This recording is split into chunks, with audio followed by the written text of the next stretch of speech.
யாரையோ தேடின மாதிரி இருந்துச்சு. அதெல்லாம் ஒன்றும் இல்லையே. அப்போ சரிங்க, நான் வரேன். ஒரு நிமிஷங்க, அது உங்கள் அப்பா தான் தெரியாமல் போச்சு. என்னைக்கு நீங்கள் என்னை டிஸ்டர்ப் பண்ண மாட்டேன்னு சொல்லி அப்ராட் போனீங்களோ அப்போ இருந்தால் என்னால் இங்கே நிம்மதியாக இருக்க முடியல. உங்களை ஹர்ட் பண்ணிட்டேங்கிற கில்ட்டோடவே இந்த 3 வருஷமும் இருந்தேன். அதெல்லாம் ஒன்றும் இல்லைங்க, விடுங்க. வேறு ஏதாச்சும் சொல்லணுமா? இல்லை, எதுவும் இல்லைங்க. சரிங்க, நான் இந்த வீக் அப்ராட் கிளம்புறேன். மேக்ஸிமம் அங்கேயே செட்டில் ஆகிடுவேன்னு நினைக்கிறேன். அப்படியே கிளம்புறேங்க. ஒரு நிமிஷம், எனக்கும் அப்ராட் போய் வேலை பார்க்கணுன்னு ஆசையாக இருக்குது. கூட கூட்டிகிட்டு போவீங்களா?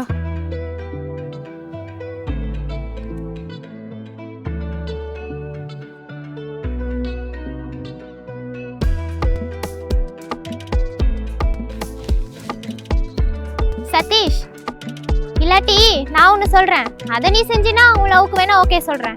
சொல்லுக்கு நீ. நான் பிஜி படிக்கிற வரைக்கும் உன் பைக்கில் நீ தான் என்னை பிக்கப் பண்ணி ட்ராப் பண்ணணும். அதுக்கு ஓகேனா உன் லவ்க்கு ஓகே சொல்கிறேன்.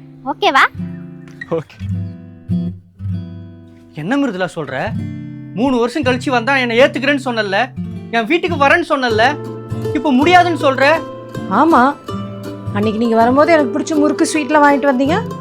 இன்னைக்கு வெறுங்கை வீசிட்டு வந்திருக்கீங்க. போய் அதெல்லாம் வாங்கிட்டு வாங்க, அப்புறம் வரேன்.